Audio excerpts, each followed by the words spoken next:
자, 우리 이사야서 43장 7절 한번 읽어 주실까요? 내 이름으로 불려지는 모든 자, 곧 내가 내 영광을 위하여 창조한 자를 오게 하라. 그를 내가 지었고 그를 내가 만들었느니라. 그렇죠. 이름으로 불려진다. 이게 또 그 이름을 믿는 사람, 지난 시간 연결되는 부분이에요. 근데 이름으로 불려졌다라고 하는 거가 단어가 뭐랑 연결되냐면 창조와도 연결되고요. 그런데 그 창조를 뭐라고 얘기했냐면 내가 내 영광을 위해서 창조했다라고 하죠. 그러면은 의미심장하다는 거 아시겠죠? 네. 그러면은 우리가 예수님의 이름을 받았다라는 것 자체가 뭘 얘기하고 있냐면 창조도 말하고 있지만 동시에 우리가 그분의 무엇이다? 영광. 영광이다라는 것까지 됐어요. 그럼 영광을 돌린다라고 하는 게 뭐라는 것도 이해하실 수 있겠죠. 네. 계시록에서 핵심이 뭐예요? 영광을 돌린다가 핵심이잖아요. 영광을 돌린다의 가장 기본은 뭐냐면 우리가 재창조 받는 거예요. 그분 안에서. 그분의 이름으로 불려짐을 받는다라는 것 자체가 가장 큰 우리가 드릴 수 있는 예배인 거예요. 그래서 예배를 드릴 때 뭘 드리라 그래요? 자신을 드리라 그러죠? 저 산 제사로 너희 자신을 드려라 라고 바울이 얘기하잖아요. 그러면 이게 구약에서 나온 딱 의미가 맞죠? 네. 네. 그러니까 아무나 드릴 수 있는 게 아니에요. 일단 먼저 그분의 이름을 받아야지 돼요. 그래야지 드릴 수 있어요. 그러면서 우리가 그 다음으로 가야 할 것이 뭐냐면 여기에 이름 하면서 우리 어저께 동그라미 했던 기억나시죠? 네.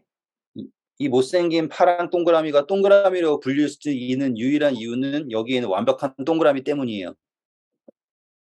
우리가 예수 그리스도 때문에 의인이라고 하는, 그래서 한 사람으로 말미암아 의인이 되었다라는 것도 이해하실 수 있겠죠.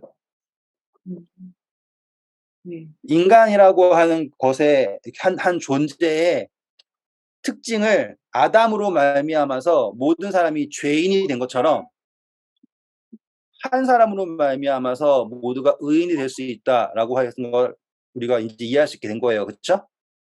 이렇게 생겼든 뭐가 됐든 간에 동그라미 비스무리만 하면 동그라미다라고 할 수 있는 것을 우리가 지난 시간에 공부를 했어요. 그렇기 때문에 우리에게 가장 중요한 건 뭐냐면 예수 그리스도의 이름으로 불리움을 받는다라고 하는 것 그 자체가 중요한 거라는 거죠. 그리고 그것이 우리가 그분에게 드릴 수 있는 영광이다. 여기까지 이제 시작했고요. 이제 그 다음으로 가보겠습니다. 오늘은 제가 지난번에 그렸던 그림과 이제 죄라는 것을 연결시켜 드린다고 했어요. 이거는 생각한 것 이상으로 쉬워요. 이미 다 하실 수 있는 상태일 거예요. 그렇지만 해봐야죠. 자, 어쩌다 보니까 동그라미가 두 개가 잘 그려졌네요. 여기에서 우리가 확실하게 알고 있는 거는 우리의 자아가 무엇이다라는 걸 알고 있어요. 예예요. 자아는 예, 확실하죠? 근데 자아는 스스로를 알지 못합니다.까지는 우리는 이제 이해한 상태죠. 근데 우리가 이 상태에서 절대 모르는 게 뭐냐면 내 자신이 하나님 안에 있다라는 걸 몰라요. 맞죠? 그러니까는 태어난 사람들은 누가 알려주지 않는 이상 알 수가 없죠. 그래서 전파하는 자가 없으면 깨달아야 못 깨달아요? 못 깨달아요. 로마서 10장 가서 그냥 빨리 읽어볼게요. 로마서 10장 13절부터 읽어주세요. 누구든지 주의 이름을 부르는 자는 구원을 받으리라. 그런즉 그들이 믿지 아니하는 이를 어찌 부르리요? 듣지도 못한 이를 어찌 믿으리요? 전파하는 자가 없이 어찌 들으리요? 보내심을 받지 아니하였으면 어찌 전파하리요? 기록된 바 아름답도다 좋은 소식을 전하는 자들의 발이 함과 같으니라. 그렇죠. 전파하는 사람이 없으면은 알 수가 없어요. 그렇다라는 것은 하나님께서는 계속적으로 자신의 존재에 대하여서 알려주시고 계시는 거예요. 그것을 우리는 시편 19편에서 읽었죠. 낮은 낮에게 밤은 밤에게, 그렇죠? 소리도 없고. 읽어볼까요? 시편 19편 1절 읽어주세요. 하늘이 하나님의 영광을 선포하고 궁창이 그의 손으로 하신 일을 나타내는도다. 날은 날에게 말하고 밤은 밤에게 지식을 전하니 언어도 없고 말씀도 없으며 들리는 소리도 없으나 그의 소리가 온 땅에 통하고 그의 말씀이 세상 끝까지 이르도다. 감사합니다. 자, 여기다 분명히 나오죠? 하나님은 천지에 충만하고 계세요. 성경 다 있습니다. 대신 하나님을 알고자 하면 발견하는 거고요. 모르고자 하면은 원숭이를 발견하는 거예요. 이해하셨죠? 그래서 네. 하나님께서는 계속해서 그분을 알리고 계세요. 그런데 그 알리고 계실 때 그분이 절대로 임의로 침범하지 않는 곳이 바로 요 부분인 거예요. 여기는 그분이 임의로 침범하지 않으시는 거예요. 왜냐하면 거기는 누가 열어야지 된다라고 생각을 하시니까 우리 자아가 열어야지 된다고 생각을 하시니까. 그래서 우리가 지난 시간에 거듭남이랑 다 얘기했던 게 바로 여기에서 이제 설명되는 부분이죠. 그래서 우리의 자아가 무엇을 열어야지 되냐라고 하면 여기를 열어야지 되는 거예요. 그랬을 때 우리가 공부했던 그대로 여기가 하나님에 있는 그것이 그대로 들어와서 여기를 채우게 되죠. 그럼으로써 자연스럽게 우리가 하나님 안에 있다라는 게 성립이 되고, 그리고 내 자신이 내가 아니라 하나님이다라는 것도 깨닫게 되는 거예요. 이거 오해하면 안 돼요. 너는 하나님이다라고 하면은 그래 내가 하나님이야? 이게 아니라 내가 누구로 인해서 있기 때문에 하나님을 통해서 있기 때문에 내가 하나님이다라는 거를 인정하게 되는 거예요. 그러니까 내가 사는 것이 내가 사는 게 아니라 내 안에 계시는 예수 그리스도가 살게 된다라고 하는 게 이때 인정되는 거죠. 그러니까 선택은 여기까지 된 거예요. 자, 다시 여기에서 좀만 더 갈게요. 여기에서 우리가 봐야 될 거는 있어요. 이제 죄라고 하는 거는 당연히 뭐라는 거 이해하게 되었어요. 여기에 있는 비어있는 상태가 여기가 죄라는 거 아시겠죠? 왜냐하면 여기에 뭐가 없어요. 하나님은 다 생명이시죠? 근데 그 생명이 없는 데가 어딘 거예요? 바로 여기겠죠? 그게 죄예요, 죄. 그렇기 때문에 생명이 없음이 결론이 되는 거예요. 그래서 죄의 삭은 사망이다라고 하는 결론이 아주 자연스럽게 난 거예요. 왜냐면 끝까지 거절하기 때문에.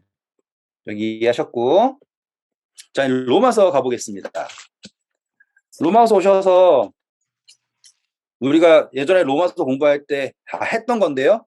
그래도 한번 확인해 보면 더 좋으니까 한번 가볼게요. 네. 우리 로마서 5장 오셔가지고 8절 한번 읽어볼까요?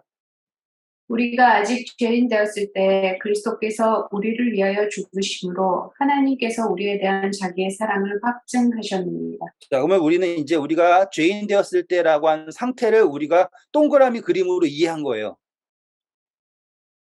죄인 되었을 때라고 할 때 우리는 그전에는 내가 나쁜 짓을 많이 했지, 내가 거짓말도 많이 하고 내가 속에 욕심도 있고 이런 것을 생각을 하면서 조건을 생각하면서 죄인이라 생각했다고요. 그러니까 어떤 사람들은 내가 그렇게 뭐 잘못한 거 없는 것 같은데 이렇게 생각할 수도 있어요. 어떤 사람들은 아기들은 죄를 진 적이 없잖아요. 걔네가 왜 죄인이에요? 아시죠? 성선설, 성악설 가지고 막 다투잖아요. 왜 다투는 거예요? 이 죄라고 하는 거를 뭐랑 연결시키고 있으니까? 행위랑 연결시키니까. 근데 거기서 좀 더 나가가지고는 뭐까지 생겼냐면 성향까지 갔어요. 좀 더 나가가지고는 마음까지 갔어요. 이렇게 해가지고 죄를 계속 뭘로 보냐면 조건으로 본 거예요. 그러면 거기에 나오는 문제가 뭐냐면 그 조건만 없으면 죄인이 아니에요? 그건 아니죠. 이제 아시겠죠? 죄는 이러한 조건들을 말하는 게 아니라 뭘 말하는 거냐? 상태를 말하는 거예요. 상태. 어떤 상태예요? 여기 진공 상태. 생명이 없는 상태예요. 그래서 죄 아래 가두셨다라고 하는 거 똑같이 이해하셨죠? 네. 그래서 우리가 모태 중에 어머니가 죄 중에 나를 잉태했다라고 하는 다윗의 말도 이해하실 수 있겠죠? 네. 결국에는 아담이건 지금 오늘날 계신 여러분이건 다 뭘 해야 되냐면 여기 안에 누굴 채워야 되는 거예요? 생명을 채워야지 되는 거예요. 그런데 우리가 아직 어떤 상태일 때, 죄인 되었을 때에 뭘 확정하셨다라고 합니까? 사랑을 확정하셨다. 재밌죠? 근데 어떻게 사랑을 확정하셨습니까?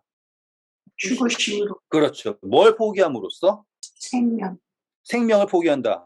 자, 잘 보세요. 이미 창조하실 때부터 그분이 자기 스스로를 뭐 하심으로 우리가 존재하게 된 거예요? 비우심. 비우심으로 존재하게 되었죠. 그것도 대단한 거예요. 그런데 지금 우리를 재창조하실 때도 그분이 어떻게 하시는 거예요? 자기의 생명을 내려놓으시죠. 그러면 같다라는 거 아시겠어요? 창조 때랑 재창조 때랑 같다라는 걸 보실 수 있죠. 그분은 충만하신데 좀 그림을 완벽하게 그리기 위해서 충만이라는 거 이런 식으로 할게요. 충만하시는데 존재를 주시기 위해서 그분을 다 지워졌다. 그분을 비우신 거잖아요. 네. 맞아요? 네. 그렇다고 그분이 사라지신 건 아니에요. 왜? 그분은 충만하시니까. 하지만 하나님 안에 여러분이라고 하는 공간을 준 거잖아요. 이거는 개념적으로 설명하기 위해서 한 거예요. 실제로 아닐 수도 있어요. 왜냐하면 지금 우리는 하나님 안에 우리가 존재하는데 하나님 안에 존재하면서 어떻게 하나님을 모를 수 있느냐라고 하는 질문이 있지 않습니까? 그건 불가능한 거 아니에요. 근데 그것을 가능하게 하신 것은 그분이 허락하셨다라는 거죠. 그분 스스로를 가리셨다라는 거잖아요. 지금 그분이 하나님께서 자기 스스로를 우리를 위해서 가리셨다라는 걸 설명하기 위해서 이렇게 말한 거예요. 네. 이제 오해 없으시길 바래요. 음. 그래서 지금 이 상태에서 우리가 존재하는 것은 그분 스스로가 그분을 비우셨기 때문에 우리가 존재하는 거예요. 그게 창조였어요. 그런데 지금 우리가 아직 죄인 되었을 때 그분께서 우리를 위하여서 돌아 죽으심으로 뭘 확정하셨다 그래요? 사랑을 확정하셨다 그러죠? 우리 창조 공부할 때도 창조의 근거가 뭐였어요? 사랑이었잖아요. 재창조의 근거도 뭐예요? 사랑이에요. 근데 그 사랑이라는 거는 지나고 나서 아는 거예요? 먼저 확정된 거예요? 확정. 네, 완전 다르죠? 확정된 거예요. 근데 차이점은 뭐냐면 창조할 때는 내가 존재가 없었어요. 그게 사랑인지 뭔지 몰라. 그런데 이제 내가 있죠. 존재가 있잖아요. 이렇게요. 그러면서 나한테 뭐가 없으면 알아요. 제가 개척 공부하면서 내 자아가 여기 안에서 별짓을 다 해봐요. 다 해봤고 찾고 찾았는데 무엇이 없음을 깨닫게 되는 거예요. 생명이 없음을 깨닫게 되었을 때 내 생명이 어떻게 나에게 주어지는가, 생명이 나에게 어떻게 주어지는가, 그냥 거저 떠도는 것들을 내가 받는 건지 아니면 이 생명이라는 게 누가 죽으심으로 받는 건지 큰 차이라는 거 아시겠죠? 네. 왜냐하면 나에게 생명을 주시기 위해서 누가 생명을 포기하셨다가 중요한 거예요. 하나님이 그분의 생명을 포기하셨다가 중요한 거라고요. 한 번 더 설명해 드릴게요. 지금 죄를 설명하기 위해서 이걸 얘기하는 거예요. 우리가 계속 고민할 때 죄를 뭐로 생각했냐면 행위라고 생각했어요. 그러면 행위면 어떻게 해야 되냐면 그 행위를 고쳐야 돼요. 맞죠? 그 행위를 고쳐야 되는데 이 행위라고 하는 건요 되게 조건적이에요. 어떠한 상황도 맞아야 되고요. 그러한 조건이 있어야지 돼요. 지금 예를 들어서 뭐 간음이라고 하는 게 문제예요. 만약에. 그러면 그 조건만 없애면 간음이라는 거 없어져요. 되게 쉬운 문제예요. 도둑질이 문제예요? 그러면 도둑질을 그러니까 예를 들어서 탐식하는 거, 식탐이 문제예요? 그러면 어떻게 없애면 되냐면요. 뷔페 갖다 놓고서는요. 배 터지게 먹이는 거예요. 그럼 배가 부르면 그 순간은 없어져요. 왜냐하면 이 죄라고 하는 거는 욕망에서 비롯되는 건단 말이에요. 또 욕망. 욕망이 없으면 죄를 안 지죠. 네. 우리 확인해 가야겠죠? 우리가 다 우리끼리는 잘 알지만 자, 야고보서 오셔서요. 1장 14절, 15절. 오직 각 사람이 시험을 받는 것은 자기 욕심에 끌려 미혹됨이니 욕심이 잉태한즉 죄를 낳고 죄가 장성한즉 사망을 낳느니라. 맞죠? 뭐 때문에? 네. 욕망 때문에, 욕심 때문이에요. 욕심이 뭐냐면 아까 똑같이 했던 말 계속 반복일 거지만 계속 참고 들으셔야 돼요. 네. 욕심이 뭐예요? 내가 있는데 내가 뭐가 어떻다라는 거예요. 여기가 텅텅 비었다라는 거 알고 있는 거예요. 그래서 욕심인 거예요. 그러니까 욕심이라는 게 나쁜 게 아닌 거죠. 왜냐하면 사실을 인지하는 거기 때문에 나쁜 게 아니에요. 사실을 바로 인지하고 있는 게 욕심이에요. 근데 어떻게 채울 거냐 이거예요. 내 스스로 채울 거냐라고 하면 그 욕심이 잉태한즉 죄를 낳는 거예요. 여기다 뭘 채우려고 그러니까 지가 좋아하는 걸 채우려고 그러니까. 근데 실질적으로 채울 수 있느냐? 채울 수 없어요. 채울 수가 없습니다. 원래 하나님께서 의도하신 거는 뭘로 채우길 원하시는 거예요?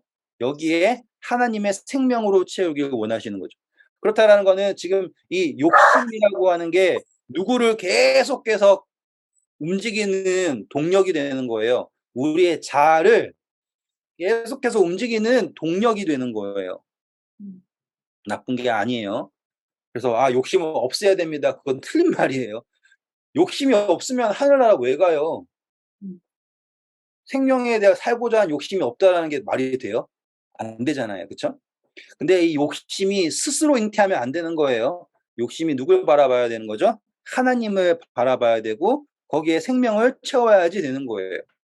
이해하셨죠? 그래서 심령이 어떠한 사람은 복이 있다 그래요? 가난한 사람은 복이 있다예요. 근데 그 가난함이 어떠한 가난함이냐라는 게 중요한 거죠. 그거 아시죠? 막 애인이랑 헤어지고 나면은 여자분들 막 단 거 엄청나게 먹는다며요. 드라마 보면 나오잖아요. 막 여기다가 막 그 크림 막 입에다 막 짜라 놓고 막. 그게 왜 그래요? 허전한 거를 먹을로 채우려고 그러는 거예요. 먹을 걸로 채우려고 하는 거잖아요. 그냥 뭔가 좀 채워진다라고 하면은 좋다고 생각하는 거 아니에요. 근데 다윗은 다르죠.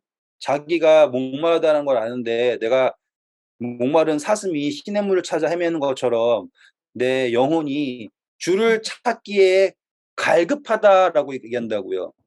생각해 보면 왕 됐죠. 잘 나가잖아요. 그러면 갈급할 이유가 없을 것 같죠. 아니라는 거예요. 그는 그의 평생에 내가 이 땅에서 첫날을 사는 것보다 주의 궁전에서 문지기로 사는 것이 하루를 사는 것이 더 좋다라고 노래할 만큼 그는 갈급한 거예요. 그럼 그의 욕망이 잘못된 거예요? 아니죠? 그의 욕망은 죄를 낳은 게 아니에요. 네.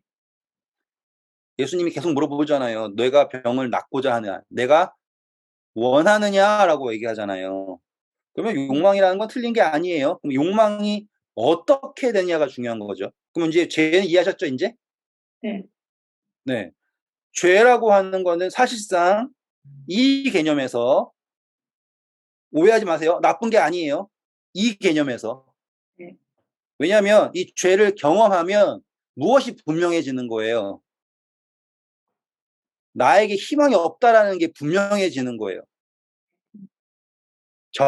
젊었을 때 우리가 혈기로 밀고 나가는 게 뭐냐면 나는 뭐라도 될 수 있겠지라고 생각하고서는 막 밀고 나가잖아요. 근데 인생을 쭉 경험하고 나시면은 뭘 깨달아요? 에이, 이렇구나 하고서 깨닫잖아요. 그러니까 하나님의 입장에서는 우리의 입장에서는 죄는 정말 나빠요. 왜냐하면 우리가 손해 보잖아요. 우리는 뭐 할 능력이 없어요. 회복할 능력이 없죠. 네. 그래서 죄가 너무 나빠요. 그래서 우리는 죄를 용서할 수가 없어요. 서로서로. 불가능해요. 막 법원에서 손해배상 해줘 가지고 돈을 받아도 불가능하다고요. 어떤 흑인이 살인 누명죄 써 가지고 잘못 돼가지고는 40년을 감방에 썩었대요. 근데 무죄 돼가지고 풀려났어. 거짓 위증 때문에 잡혀가서 그랬대요. 나와가지고는 몇십억 달러를 받았대요. 그게 무슨 소용이에요? 보상이 안 되죠. 음. 같은 의미인 거예요. 죄라고 하는 거는 회복할 수 있는 능력이 없는 우리에게는 최악이에요. 근데 회복하실 수 있는 하나님의 입장에서는 죄는, 다시 말씀드리면 오해하면 안 돼요. 나쁜 게 아니에요. 왜냐하면 그것이 누구에게 영향이 된 거예요. 자, 아시겠죠? 그래서 더 많이 용서받는 사람은 더 많은 양분을 가진 거예요. 그러면 된 거잖아요. 이해되셨죠? C가, 우리 C학 공부했잖아요. C가 멀쩡한데 C 눈이 죽으면 그거는 의미가 없죠. 예. 예. C 눈만 살아있어도 문제예요. 음. 근데 결국에는 C 눈은 살아야 되고, 뭐라 그래요? 그 C는 죽어야지 되는 거예요. C 눈은 살고 그 C는 죽어야 돼요. 이게 C고 이게 C 눈이라고 생각하시면 되는 거예요. 자, 다시 돌아오셔서요. 10절 보세요. 제가 읽을게요. 곧 우리가 원수 되었을 때라고 하죠. 예. 그 원수 되었다라는 거 표현은 똑같은 이거예요. 여기에 하나님을 들여놓지 않고 있는 상태. 그 상태를 말하는 거예요. 그 상태에 원수 되었을 때에 그 아들의 죽으심으로 말미암아 뭐 하게 했다 그래요? 하나님과 화목하게 되었다 그러죠. 그러면 하나님은 이미 어떤 상태인 거예요? 마음을 여신 상태인 거예요. 그러니까 더 이상 어떠한 조건도 하나님의 생명이 이 안에 들어오는 것을 막을 것이 없어요. 이미 이니 집사님을 위해서 예수님께서 그분의 생명을 내려놓으셨어요. 그리고 그 생명을 누구의 것이라고 말하고 있냐면 집사님의 것이라고 말씀해 주신단 말이에요. 원수 되었을 때. 그렇기 때문에 더욱 그의 살아나심으로 말미암아 구원을 받을 것이니라. 그뿐만 아니라 이제 우리로 화목하게 하신 우리 주 예수 그리스도로 말미암아 하나님 안에서라고 나오죠. 그러니까는 지금 예수님이라고 하는 분의 죽으심으로 우리가 하나님과 화평하게 되었는데, 우리가 어떠한 걸 깨닫게 되냐면 하나님 안에서 즐거워한다라는 게 증명이 되는 거예요. 그 뭐지? 여기서 우리가 원수 되었을 때 그거는 하나님이랑 원수 되었을 때라는 건가요? 단절된 상태를 말하는 거예요. 이렇게. 음.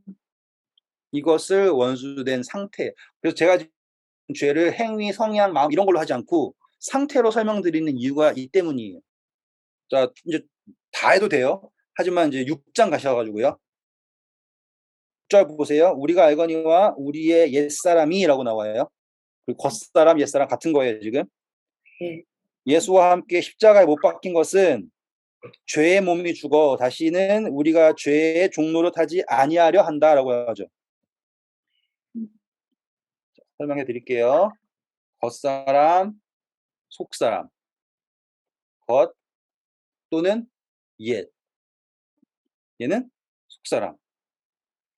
생명이 없을 때는, 내 안에 여기에 생명이 채워지지 않았을 땐 나는 계속해서 뭘 했냐면 여기에 있는 율법이 얘기하는 조건들을 나의 의를 판단하는 기준으로 삼았죠.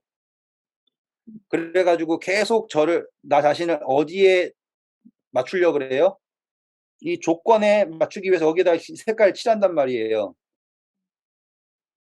근데 그 상태를 뭐라고 얘기한 거예요? 종된 상태라고 그러는 거예요.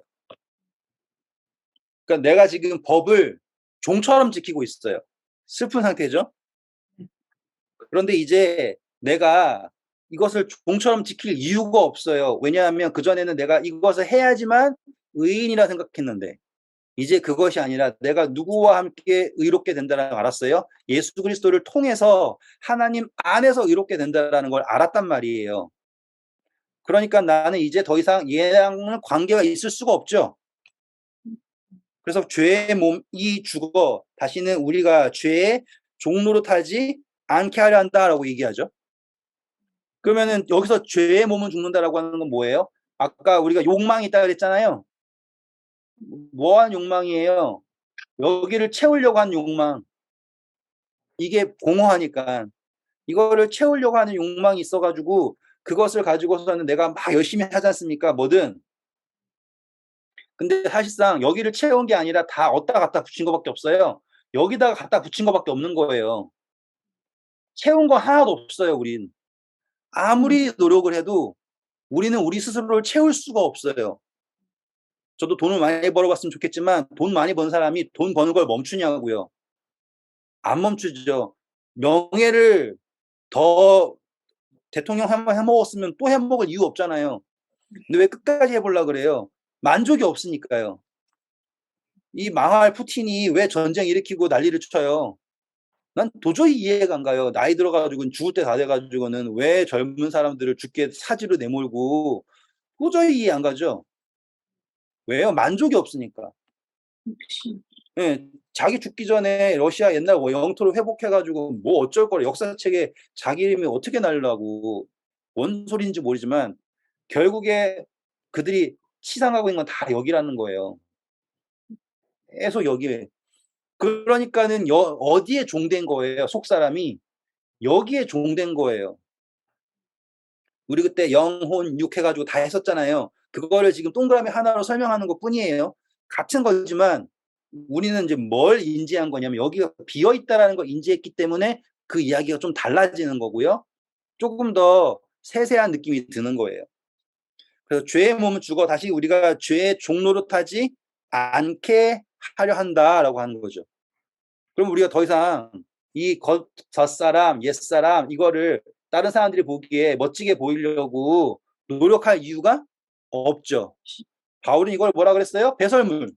끝났죠? 네. 7절. 이는 죽은 자가 어디서 벗어나서? 죄에서 벗어났다라고 얘기를 해요. 근데 실질적으로 가능해요, 그게. 불가능한 것 같잖아요. 가능하다고요. 왜 그게 가능하냐면, 자, 우리 침례 받고 나서부터 죄 안 짓기 시작하셨어요? 아니죠. 성경 공부 열심히 하고 나서부터는 죄를 안 지셨어요? 아니라는 거예요. 인간은 죄를 지을 수밖에 없는 상태에 있어요. 무슨 상태? 곤고한 상태. 맞아요? 네, 네. 저도 죄 짓고요. 여러분도 죄 짓고요. 그러면은 왜냐면 이게 뭐예요? 자, 이게 다 선택의 문제죠. 그동안 인식했던 게 다 죄라고 하는 거를 자유의지를 잘못 사용해가지고 하는 선택의 문제 또는 우리의 마음의 문제, 우리의 성향의 문제 등등등등 아까 써놨었어요. 네. 근데 예수님 믿고 나서 변하냐? 안 변한다고요. 그대로예요. 단지 뭐 하는 척하고 있어요? 아닌 척하는 것 뿐이에요. 그래서 가슴에 손 얹고서 내가 과연 의인인가라고 생각하면 의인이에요? 아니죠. 그럼 예수님은 날 뭘 보고서는 구원하시냐 이거예요. 나는 정말로 뭘 보고서는 내가 구원받았으면 확신하냐 이거예요. 다시 말하면 우리는 예수님 믿고 나서요 변한 게 아무것도 없어요. 처음부터 지금까지 똑같아요. 침례탕에 들어갔다 나와도 똑같아요. 그런데 완전히 다른 게 뭐냐면 이제는 내가 더 이상 여기에 얽매이지 않는다라는 거예요. 그게 다른 거예요. 예전에는 한 번 죄 지으면 망한 거예요. 또 지으면 더 망한 거예요. 그런데 의인은 안 넘어지지 않죠? 네. 맞아요? 이제 이해되시겠어요? 내 속사람이요. 죄를 안 짓는다를 하나님 원하시는 게 아니에요. 하나님은 그것을 다 아까 공부했잖아요. 죄라는 것은 나쁘게 보지 않으신다니까요. 죄를 통하여서 내가 뭘 할 수 있다면 성장할 수 있다면 하나님께서는 왜요? 그것을 회복하실 수 있는 능력이 있잖아요. 그러면 잘 보시면 우리가 영적으로 성장하고 있다는 걸 느끼시죠? 저는 정말로 성장한 걸 느껴요. 분명히 저에게는 이러한 성향이 있어가지고 또 잘못할 수 있고요. 또 시기할 수 있고요. 또 교만할 수 있고요. 맞아요. 넘어져요. 하지만 예수님께서 뭐라고 그래요? 수고하고 무거운 짐진 자들 다 내게로 오라. 내가 너희를 쉬게 한다. 뭐 하라는 거예요? 그분의 명예를 메고 그분에게서 배우라라고 하죠. 완전하라고 말하시는 게 그냥 하나님 없이 완전하라라고 하는 게 아니라 그분과 함께 완전하라고 하시는 거예요. 그렇기 때문에 우리는 뭐 한 거예요? 이제 여기서 자유로운 거예요. 분명히 못생긴 동그라미이지만 예수님이라고 하는 그 이름으로 그리스도인이라고 불려짐으로써 무엇을 겪게 되냐면 자유. 그래서 우리가 뭐로부터 자유로워졌다라고 표현하는 거예요? 죄로부터 자유로워졌다라고 얘기를 하는 거예요. 왜 그러냐면 우리는 죄를 지으면 죄가 무슨 계좌에다가 돈 넣는 것처럼 막 축적이 되잖아요. 차곡차곡 쌓여가지고 카드빚 마냥 이거 카드빚 안 내면 망하는 건데 이런 것 마냥. 근데 예수님께서는 이미 우리가 죄인 되었을 때 용서하셨다고요. 죄인 되었을 때 용서하셨어요. 그래가지고 우리가 지금 과거에 졌던 죄든 앞으로의 지을 죄든 관계가 없어요. 이걸 잘못 이해해가지고 오케이 그러면 나 마음대로 죄 져야지. 그건 뭐예요? 그거 한 예수님 받아들였다는 게 아니에요. 그러면 이미 나는 죄에서 자유로운 게 아니에요. 죄에서 자유롭지 않다라는 건 뭘 말하는 거예요? 나는 죄를 사랑한다라는 거예요. 이것을 우리가 지금 공부하는 거는 예수님께 죄를 다 용서하셨으니까 죄를 마음껏 절하라는 얘기가 아니에요. 죄가 더 이상 나에게 무엇이 될 수 없다? 올무가 될 수 없다. 죄가 나를 더 이상 예수님께로 가지 못하게 막는 담이 될 수 없다라는 거예요. 탕자가 왜 아버지한테 곧바로 못 갔어요? 자기가 잘못했으니까. 그 탕자의 비유에서 핵심이 뭐예요? 탕자가 얘기하는 게 내가 하나님과 아버지에게 죄를 범했습니다. 라고서 해서 못 갔단 말이에요. 근데 바보죠. 왜요? 아들인데. 요한복음 어떻게 시작했어요? 그를 믿는 사람은 하나님의 아들이 되는 권세를 주셨단 말이에요. 그러니까 우리가 자유로워지는 이유는 내가 죄를 안 짓게 돼서 자유로워진 게 아니라 아들이 되었기 때문에 자유로워졌다라는 거죠. 확연하게 다르죠. 근데 이 결론에 못 도달한다니까요. 왜 못 도달하냐면 계속 행위, 선택, 내가 한 것 거기에 매달려 있으니까. 그래서 다른 사람들에게 마음이 너그럽지 못하는 거예요. 예수님 앞에서는 모든 죄인이 용서를 경험하잖아요. 그런데 교회인들 앞에서는 용서를 경험할 수가 없어요. 그게 슬픈 현실이잖아요. 저 또한 그렇고요. 모두가 다 그래요. 그렇기 때문에 우리는 더욱더 뭘 믿어야 돼요? 그분 안에서 예수 그리스도 안에서의 참 자유를 누려야 하는 거예요. 이게 진리예요. 자유를 주잖아요. 근데 이상하게 배운 진리는 억압만 주잖아요. 저 어렸을 때부터요. 교회 가는 거가 스트레스였어요. 안 가면 혼나니까. 그 시간 못 지킬까 봐 무서웠다니까요. 그게 어떻게 그래서 인사는 말로는 행복한 날이라고 얘기하는데 진짜로 행복한 게 뭐지? 대체 뭐 하면 행복한 거지? 뭐도 하지 말라, 저도 하지 말라. 와, 그러고 이해하시리라고 믿어요. 진리는 무엇을 주는 게 진리냐면 자유를 주는 게 진리예요. 근데 이 자유라고 하는 거는 방종을 허락하는 자유가 아니에요. 방종하잖아요. 그렇다라는 건 이미 자유롭지 않다라는 뜻이에요. 방종한다라는 건 이미 나는 뭘 사랑하는 거예요? 빛보다 어둠을 사랑한다라는 걸 스스로 말하고 있는 거라고요. 그러니 우리가 예수님을 믿고 비록 넘어질지라도 용기를 잃지 않을 수 있는 근거가 바로 이 자유이다. 그러니까 더 이상 죄가 우리를 지배할 수 있어요, 없어요? 없다라는 거 이해하셨죠? 그러니까 우리가 했던 죄에 또 짓고 또 짓고 또 짓는다고 해가지고 내가 버림받았다라는 게 아니란 것도 아시겠죠? 예수님께서 베드로랑 제자들을 그 겟세마네에서 야 좀 자지 말고 함께 기도하자라고 했을 때 걔네들 계속 자죠. 근데 예수님이 혼내요? 아니잖아요. 마음은 원이로되 육신이 약하다라고 하셨잖아요. 예수님은 우리가 계속 같은 죄 범하는 게 우리가 못돼 처먹어가지고 죄 범한다 생각하지 않으시고요.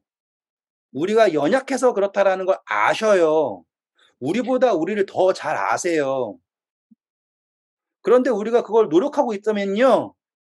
제가 제 아들이 잘 못하는 게 있어도 계속 그걸 해보려고 노력하는 걸 보면 이번에 구구단 외웠거든요. 눈물을 띡띡 흘리면서 외워요. 선물 하나 받아보겠다고. 맨날 똑같은 데서 틀려요. 그러면 제가 제 아들 보고 멍청이라 그러겠냐고요. 아니라고요. 우리가 죄를 범하는 게 신기한 게 같은 죄만 계속 범해요. 그게 인간이에요. 어쩔 수 없어요. 우리가 거기로 왜냐하면 길이 났거든요. 우리의 성향 자체가 거기에 길이 났어요. 그러니까 어쩔 수 없어요. 하지만 그거를 제가 정당화한다라는 게 아니에요.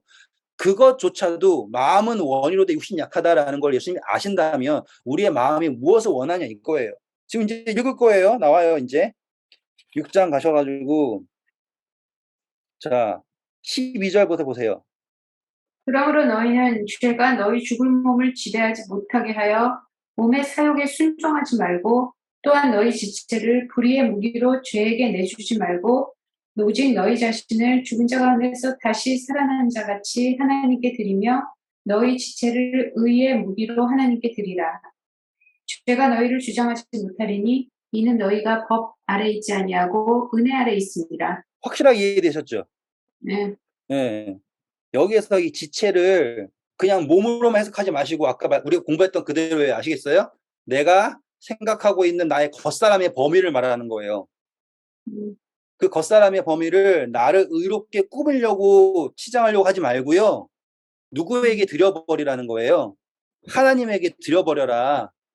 그러면 내 겉사람이 아무리 지저분하고 예? 부족해 보일지라도 하나님께 드리면 사마리아 여인처럼 거라사 광인처럼 3번 부인한 베드로처럼 하나님께서 들어 높이 쓰신다 이거예요. 바울이 자신을 뭐라고 표현해요? 죄인 중에 괴수라고 하잖아요. 그리스도인들 핍박하고 죽이기까지 했어요. 하지만 그가 그 자신을 하나님께 드렸을 때 하나님께서 기뻐 받으셨고 맞잖아요. 그렇죠? 더 이상 뭐로 죄로 우리를 주장하지 못하게 해라. 그게 자유로운 사람이다. 죄 이해하셨죠? 죄라고 하는 거는 진짜로 제 아들이 구구단 외우다가 한 번, 두 번 틀린 거 똑같은 거예요. 제 아들이 나 구구단을 못 외우니까 집을 나가겠습니다. 그러면 제가 잘못된 거죠. 그죠? 그건 제가 잘못한 거예요. 아들이 잘못한 게 아니에요. 아니, 뭐지? 바울이 나는 죄인 중에 괴수라 그랬을 때, 그러면 나는 죄인 중에 괴수인 거는 확실히 알겠는데, 괴롭지는 않은 거네요? 네, 맞아요. 그게 참 힘든 것 같아요. 그러니까 딴 사람이 뭐라 그래도 신경 안 쓰고 그 하나님은 용서했다는 게 너무나 확실한데 내가 나한테는 너무 괴롭잖아요. 죄가. 제가 그거 설명해 드릴게요. 바울은 우리가 공부한 그대로 사람들한테 엄청 욕먹고 살았어요. 근데 뭐 네, 유대인도 편 안 들어줬고 이방인도 편 안 들어줬고. 근데 그가 그를 움직이는 동력이 뭐였냐면 나에게 능력 주시는 자라고 하는 동력원이 달랐단 말이에요. 우리가 힘든 이유가 뭐냐면 계속 사람들한테 동력을 찾으려고 해요. 저도 요즘에 되게 힘들어요. 왜냐하면 사람한테서 동력을 찾으려고 사람들이 칭찬해주면 동력받고 뭐 좀 물질적으로 여유로우면 동력받고 이런 식으로 생각을 한다면 그게 인간이라서. 근데 바울을 계속해서 움직일 수 있었던 것은 뭐냐면 그가 동력받는 게 하나님이었고 그에게는 무엇이 있었냐면 표대가 있었어요. 표대. 맞죠? 그러니까는 그에게는 목적이 분명하게 있었어요. 그러니까는 그 목적을 향하여서 내가 이미 이루었다라고 하는 것도 아니고, 그쵸? 이루지 못했다, 다다랐다는 것도 아니고, 나는 지금 표대 향하여 달려간다라고 하잖아요. 그렇기 때문에 그는 모든 일을 다 과정으로서 받아들였기 때문에 낙담할 이유가 없는 거예요. 우리가 낙담하는 건 뭐냐면, 아, 내가 지금 선교 생활을 이렇게 오래 했고, 내가 뭐 공부도 지금 몇 년째 하고 있는데, 공부를 왜 하는지도 모르겠고, 나이는 이제 어떻게 돼요? 나 마을인데, 집도 없고, 뭣도 없고, 아무것도 없는데, 이게 뭐지? 라고 이야기할 수 있잖아요, 제가 스스로. 그걸 제가 말하면서 제가 낙심할 수 있죠. 왜냐하면 저는 낙심한 이유가 뭐냐면, 내가 지금 어딘가에 도달했어야 된다라고 생각하는 말이에요. 그 내가 생각하고 있는 어떠한 도달점에 있어야지 내가 만족스럽다 생각하고 있단 말이에요. 그러니까 내가 힘들어요. 예를 들어서 우리 요셉 이야기 해볼까요? 요셉이 얼마나 행복했을까? 그는 행복했을까요? 아니요. 그쵸? 그는 행복할 수가 없겠죠? 음, 그가 아들 이름을 줬잖아요. 므낫세, 에프라임. 그 이름 자체가 되게 슬픈 거잖아요. 예? 그래요? 나에게 더 이제 고향을 잃고서 이제 나에게 좀 더 축복을 해주세요. 이런 의미잖아요, 지금. 그럼 그가 바로의 총리가 되어도 애굽의 총리가 되어도 그에게는 지울 수 없는 슬픔이에요. 그쵸. 그렇잖아요, 그렇죠? 근데 요셉이 그 모든 것을 견딜 수 있는 것은 그에게 그가 혼자가 아니라는 걸 그가 믿기 때문이잖아요. 그리고 그가 그걸 견딜 수 있는 이 근거가 뭐냐면 그에게 하나님이 꿈을 주셨죠. 그 꿈이 뭐냐면 볕단들이 와서 고개 숙이고 별들이 와서 고개 숙이잖아요. 그 모든 게 정말로 이루어지죠. 그렇죠? 왜냐하면 다 가뭄이 들었을 때 형제들이 와가지고는 곡식을 들고서 절을 하잖아요. 그리고 해와 달과 별들이 부모가 다 함께 와가지고 절을 하잖아요. 그런 것들을 요셉은 끝까지 믿고 있는 거예요. 그의 아픔을 누가 씻어줄 것을 믿는 거예요? 하나님께서 씻어주실 것을 믿는 거예요. 돌아와서 바울 역시 그는 씻을 수 없는 죄를 범했죠. 그가 죽인 사람들한테 가서 용서 비는다고 해서 용서해 주겠냐고요. 제가 지금 옆에 가가지고는 우리 브루스를 발로 뻥 차고 브루스 다리 절개하면 집사님이 날 용서해 주겠냐고요. 안 해준다니까요. 말로는 뭐 괜찮아요, 뭐 해도 다시는 나 안 볼 거라고요. 그게 안 된다고요, 사람이. 그래서 바울은 자신을 더욱더 하나님에게 던지는 거예요. 왜냐하면 자신이 용서받을 수 있는 유일한 방법은 누구에게밖에 없는 거니까. 하나님에게밖에 없으니까. 이거는 다른 사람들이 나를 어떻게 평가한다는 거 신경 안 쓰는 게 아니에요. 만약에 신경 안 쓰는 거면은 철판 깔고 사는 거잖아요. 무슨 영화에 나오는 것처럼 하나님 나 용서해 줬으니까 난 너한테 용서를 구할 필요가 없어. 이 개념이 아니에요. 바울이 자신을 더욱더 모질게 당한 것은 그가 스스로를 용서받을 수 없는 죄인이라는 것을 믿기 때문에 더욱더 하나님을 의지했다고 보시면 돼요. 돌아와서요. 6장 오셔가지고 자 이제 더 이상 죄가 우리를 지배할 수 없어요. 18절 읽어주세요. 죄로부터 해방되어 의에게 종이 되었느니라. 8절 뭐냐면 이제 죄의 종이 아니라 의의 종이 되는 거예요. 이 차이가 얼마나 큰 차이냐면 죄의 종은 생명이 없는 건데 생명이 있다고 믿는 걸 쫓아가기 위해서 계속 그 요구에 맞춰간 거잖아요. 그렇죠? 근데 이제 의의 종은 여기에 뭐가 이미 있어요. 생명이 있죠. 근데 생명이 있는데 종이라고 하는 거는 지금 여기에는 누구의 뜻이 있는 거예요? 하나님의 뜻이 있는 거죠. 그러니까 이제는 내가 나를 의롭게 만들기 위해서 애쓰면서 사는 게 아니에요. 이제는 누구를 위해 살게 되는 거예요? 하나님의 뜻을 위하여 살 수 있는 존재가 된 거예요. 어디에 매인 거예요? 이제 의에 매여 있는 거예요. 그래서 보시면 20절 가보세요. 너희가 죄의 종이 되었을 때에는 의에 대하여 자유로웠느니라. 자, 죄의 종이었을 때는 의에 대해서 자유로웠다라는 건 뭐냐면 의를 이룰 수가 있어요, 없어요? 그렇죠. 아예 없어요. 그러니까는 의의 요구 자체가 죄의 종한테는 주어질 이유가 없죠. 하나님께서 우리를 그분의 종으로 부르시고 그분의 사역에 초청하시는 것은 그분이 우리를 어디 아래 있다고 믿기 때문에 의 안에 있기 때문에 그것을 믿고서 사용하시는 거예요. 근데 바리새인 마냥 죄의 종이잖아요. 다시 율법의 요구라고 하는 것을 충족해가지고 자기 스스로를 의롭게 만들기 위해서 나는 평생을 다 의롭게 살았는데 죄 한 번 안 짓고 살았는데 저 사람이 날 유혹해가지고 실수로 술 한 모금 마셨어요. 이걸 용서해 주세요라고 그런 식으로 기도하는 사람이라면 그 사람은 영원을 살아도 계속 어떠한 가능성을 지고 살고 있는 거예요. 죄를 범할 수밖에 없다라고 하는 가능성을 지고 사는 거 아닙니까? 얼마나 슬퍼요. 그게 죄의 종이거든요. 근데 의의 종은 더 이상 죄라고 하는 걸 얽매이지 않잖아요. 죄의 종이었을 때 의에 자유로웠어요. 그 다음 절. 너희가 그때 무슨 열매를 얻었느냐?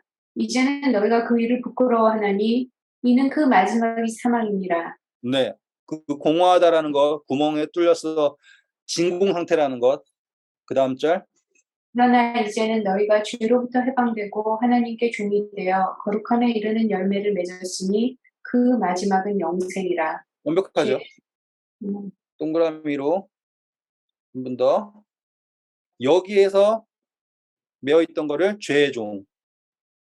여기에서 빠져나와가지고 이제 어디 안에 있다라는 걸 깨닫게 되는 것, 하나님 안에 있다라는 것을 깨닫게 되는 것. 그게 의의 종. 맞죠? 그래서 거기서 뭘 얻는다 그래요? 열매. 죄의 삭은 읽어주세요. 죄의 삭은 사망이요 하나님의 은사는 그리스도 예수 우리 주 안에 있는 영생이니라. 와, 안이라는 개념 나왔죠? 안. 안에 있는 영생이다. 그러면은 우리가 생각해왔던 모든 것, 개념들이 여기에서 다 성립이 된다라는 걸 우리가 확인할 수 있게 되었어요. 자, 이제 7장 오셔서요. 이거를 7장은 혼인관계로 설명을 합니다. 혼인관계를 어떻게 된 거예요? 한 몸이라는 게 혼인관계죠. 네. 한 몸이라는 거. 그럼 우리가 그전에는 계속 우리 자신을 뭐라고 인지했어요? 얘로 이걸 나라 인지했잖아. 이걸 나라고. 얘랑 이렇게가 하나다라고 인지했단 말이에요. 이렇게가 하나라고. 이게 혼인관계 확실하게 됐죠. 혼인관계는 하나다라고 설명했으니까. 그런데 이렇게 하나라고 생각했을 때는 자아가 이 밖에 있는 겉사람에게서 자유로울 수가 없죠. 그러니까는 계속 이 겉사람을 깨끗하게 유지하기 위해서 겉사람의 요구를 쫓아가야 됐었잖아요. 그런데 우리가 침례를 받음으로써 예수 그리스도와 함께 십자가 못 박히면 이제는 뭐가 죽어요? 겉사람이 죽자라는 거 이해하셨죠, 이제? 겉사람이 죽었을 때 우리가 깨닫게 되는 거는 우리가 이제 누구랑 하나라는 걸 깨닫게 되었어요? 하나님, 예수 그리스도와 하나라는 걸 깨닫게 되었어. 그게 7장의 이야기예요. 그렇게 읽으면 다 읽어져요, 그냥. 원수된 상태는 우리가 겉사람을 유지하고서 하나님과 결혼할 수 있어요? 하나 될 수 있어요? 없죠. 그걸 음행이라고 하는 거예요. 맞아요? 네. 겉사람을 유지하면서 하나님과 하나 된 척 하는 것 자체가 음행이에요. 맞아요? 그러니까는 하나님도 진짜 나쁘다. 겉사람을 죽여버리고 이제 새가 세상가 가려고 그렇게 하는 거냐? 그게 아니에요. 겉사람이 있으면 하나 될 수가 없습니다. 그래서 7장은 말하는 거예요. 뭐예요? 겉사람을 죽게 되었을 때는 우리가 이제 하나님과 하나 되는 것이 더 이상 죄가 아닙니다. 라고 얘기를 하는 거예요. 확실하게 하셨죠? 5절 읽어주세요. 우리가 육신에 있을 때는 율법으로 말미암는 죄의 정욕이 우리 지체 중에 역사하여 우리로 사망을 위하여 열매를 맺게 하였더니 이제는 우리가 얽매였던 것에 대하여 죽었으므로 율법에서 벗어났으니 이러므로 우리가 영의 새로운 것으로 섬길 것이요 율법 조문에 묶은 것으로 아니할지니라. 네, 이것을 뭐라고 했냐면 대하여라고 합니다. 대하여 죽었다. 그렇다라는 거는 겉사람을 죽여버렸다가 아니라 이제 내가 더 이상 겉사람과 살지 않는다라는 거예요. 그러면 확실하게 이해되셨죠? 네. 겉사람이랑 안 사는 사람 본 적 있어요, 선교사님? 사람은 못 본 것 같아요. 그죠? 네, 나 진짜 못 봤어요. 완전히 벗어버릴 수는 없는 건가 봐요. 바울이 근데 벗었을라나? 그것도 신경 쓰지 마세요. 우리가 아니, 자유로웠다라는 걸 믿어요. 궁금해가지고. 아니, 근데 가끔 가다가 이런 생각이 들 때는 있어요. 그 뭐지? 죄로부터 너무 자유로워지면 약간 무서운 거 있잖아요, 좀. 그러니까, 내가 이렇게까지 자유로워도 되나? 뭐 이런, 그게 좀 양면이 있어요. 이거를 쉽게 설명하면 개 키우시잖아요. 부르스 밖에 내놔봐요. 도망가는데? 그럼 언제까지 도망갈까? 걔가 어떻게 느낄까? 생각해 보시라고요. 이해할 수 없는데 무슨 말인지? 이게 한 번 묶여 있잖아요. 네. 한 번 묶여 있으면 한 번 묶여 있잖아요. 그러면 계속 밖을 나가고 싶어 해요.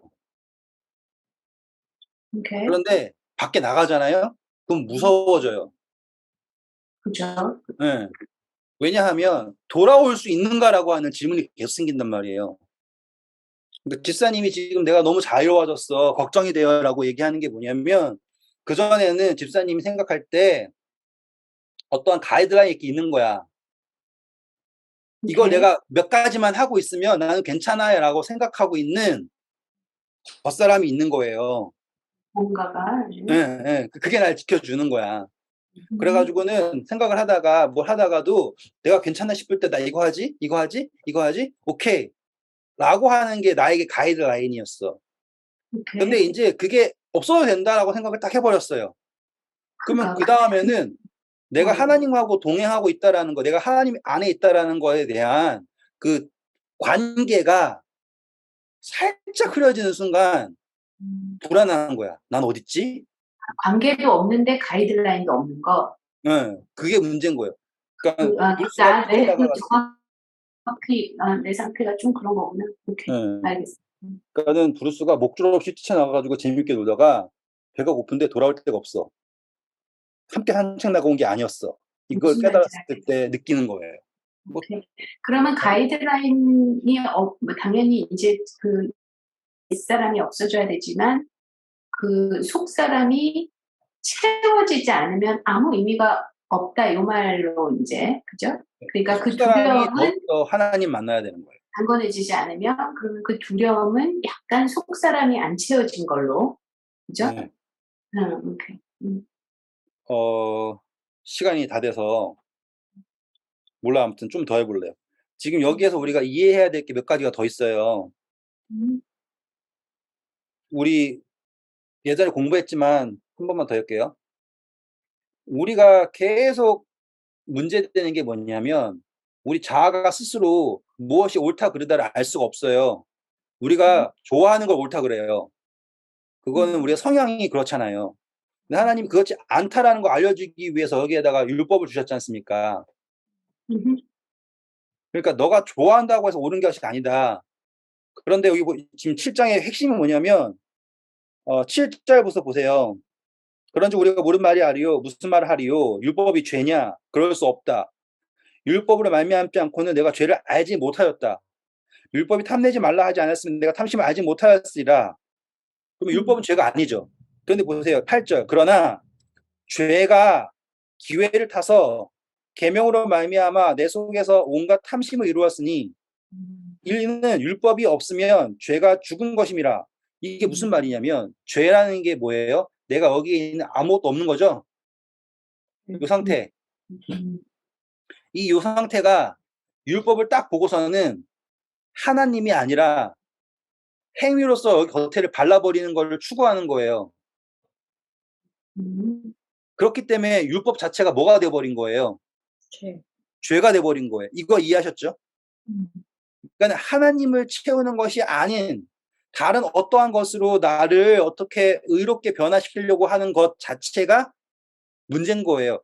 그렇게 만드는 게 뭐라고 바울은 표현하냐면 죄가 기회를 타서 나로 하여금 율법을 죄되게 만들어 버렸다라고 얘기하는 거죠. 음, 9절 전에 율법을 깨닫지 못했을 때는 내가 좋아하는 게 선한 거잖아요. 내가 살았어요. 그런 이상하게 계명이 이르니까 뭐는 살고요? 죄는 살고요. 누군 죽어요? 집중해 주세요. 음, 얘는 살아요, 계속.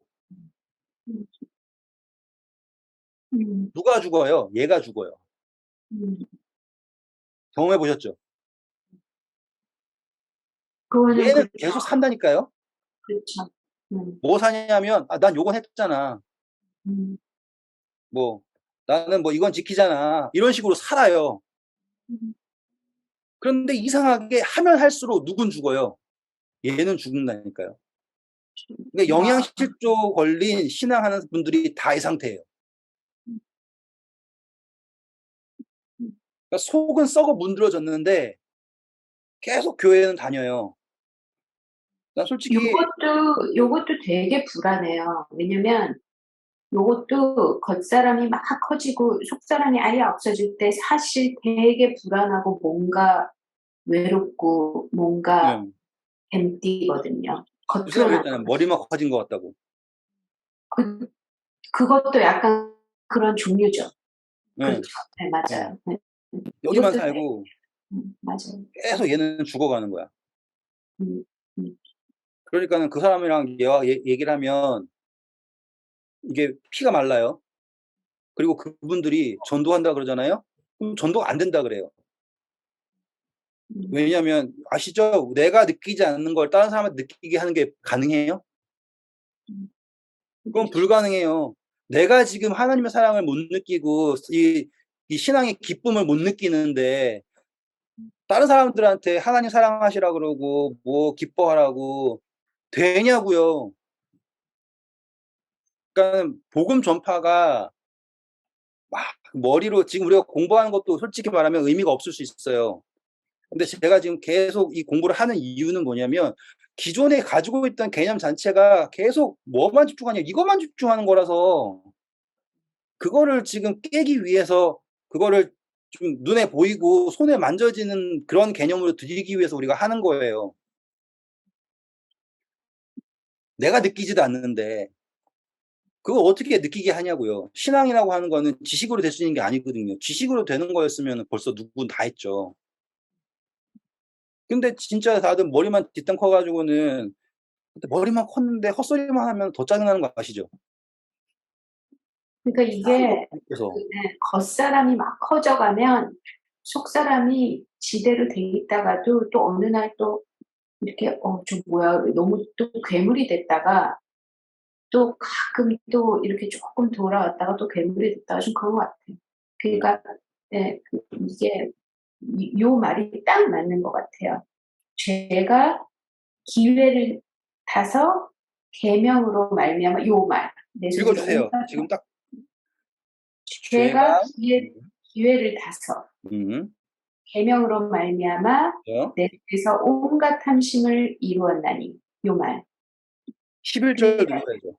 11절 죄가 기회를 타서 계명으로 말미암아 나를 속이고 그렇지 그것으로 나를 죽였는지라 이 11절에 있구나. 예, 요게. 확실하게 이해되죠?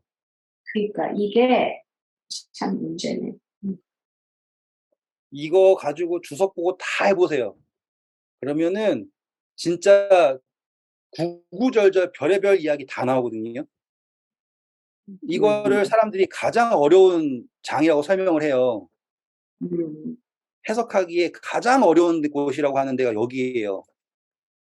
음. 근데 지금 읽으시면서 그렇지 않다라는 거 아시잖아요. 그러니까 기회를 타서 죄가 계명.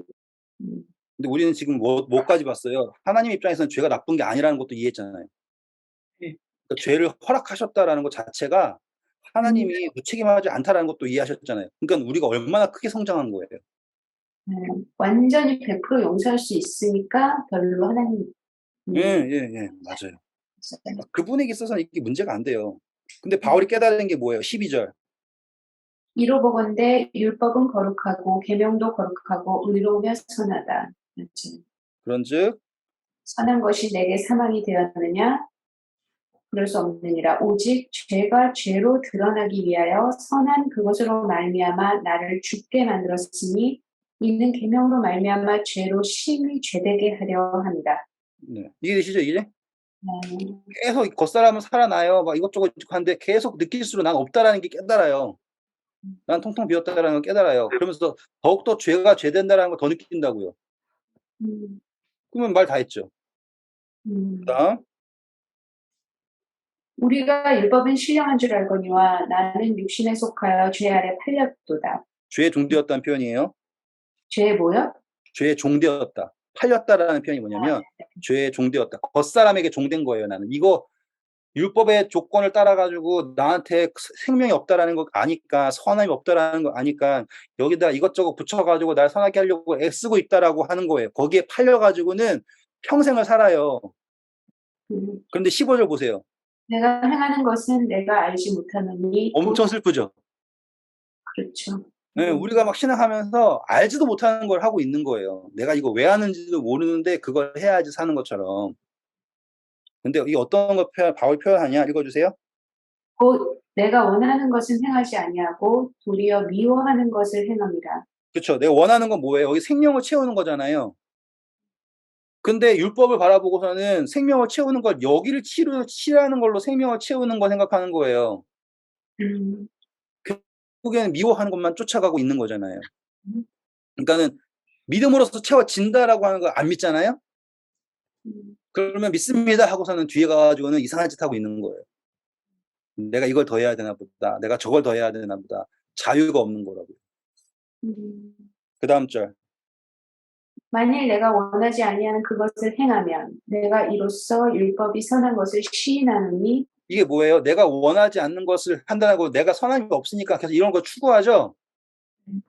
아, 그렇다라는 건 진짜로, 아, 율법 자체가 나에게 선한 것을 제시하고 있구나. 그건 맞는 말이야. 내가 그것을 시인을 해요. 맞아요? 그 다음. 이제는 그것을 행하는 자가 내가 아니요 내 속에서 거하는 죄니라. 근데 이걸 왜 계속 나에게 이걸 몰두하게 하고 여기에 종되게 하는 건 뭐예요? 내가 텅텅 있다라는 그 상태. 죄. 그 다음 절.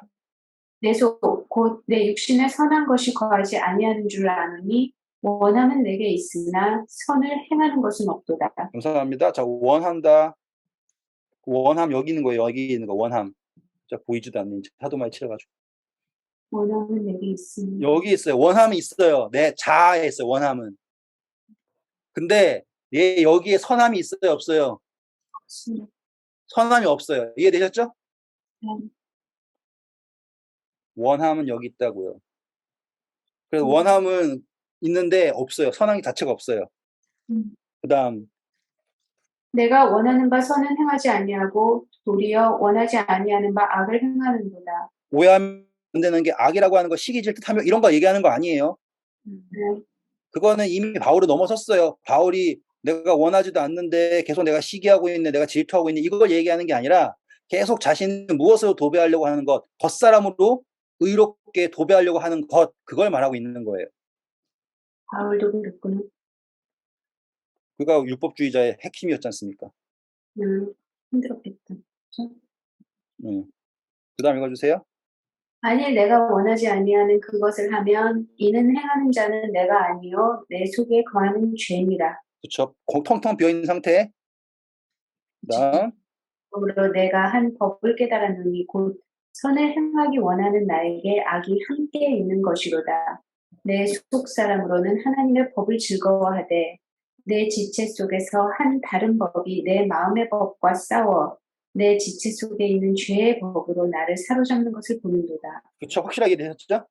음, 이거랑 얘랑 두 개가 있는데 여기에서의 원함은 내가 생명으로 날 채우기를 원해요. 그런데 계속 내 상태는 어떠냐면 겉사람이랑 싸우고 있는 상태라는 거예요. 겉사람이랑. 둘 다 뭘 알고 있어요? 여기에 죄가 있다는 걸 알고 있어요. 텅텅 비어있는 상태라는 걸 알아요. 어떻게 채울 것이냐 라고 할 때 겉사람은 계속 너가 이런 걸 해가지고 널 예쁘게 만들어서 채워라라고 욕을 하고 속사람은 내가 필요한데 어떻게 하나님밖에 없는데 라고 얘기하는데 하나님을 믿는다고 얘기하지만 육신이 연약하잖아요. 그래서 계속 이 갈등 상태라는 거예요. 그 다음 읽어주세요. 오호라 나는 공고한 사람이로다. 이 사망의 몸에서 누가 나를 건져내랴. 이해되셨죠? 곤고한 상태. 그래서 어디에서부터 건져내야 하는 거예요? 이 사망의 몸. 사망의 몸은 당연히 이제 어딘지 아시죠? 이 사망의 몸 여기에요. 여기에서 나를 건져내실 분이 누구인가? 예수님이다. 예수님은 누구신가? 내가 아주 죄인 되었을 때 나를 위해 돌아가신 분이다. 그분 안에 있으면 나는 내 이 겉사람이 나에게 생명을 주는 틀이라 생각하잖아요. 겉사람이 죽으면 내가 죽는 줄 알고 있잖아요. 그런데 누가 예수님께서 나의 속사람을 뭐 하실 수 있는 분이다. 이 겉사람에게서부터 건져내실 수 있는 분이다. 왜냐하면 그분께서 나를 위해 돌아가셨고 그분께서 나에게 무엇을 주셨으니까? 생명을 주셨으니까. 깔끔하죠. 25절. 우리 주 예수 그리스도로 말미암아 하나님께 감사하리로다. 그런즉 내 자신이 마음으로는 하나님의 법을, 육신으로는 죄의 법을 섬기노라. 그렇죠. 같은 율법이지만 하나님의 법인지 죄의 법인지가 갈려지는 게 바로 여기에요. 의의 종이 되면 우리가 하는 모든 것이 하나님의 법을 따르는 것이 되고요. 죄의 종이 되면 우리가 무엇을 하든지 간에 그것을 죄의 법을 따르게 된다라는 거예요. 마음 같으면 그냥 처음부터 끝까지 다 이걸 읽어주고 싶지만 시간이 다 됐으니까 오늘 여기까지 하겠습니다. 감사합니다.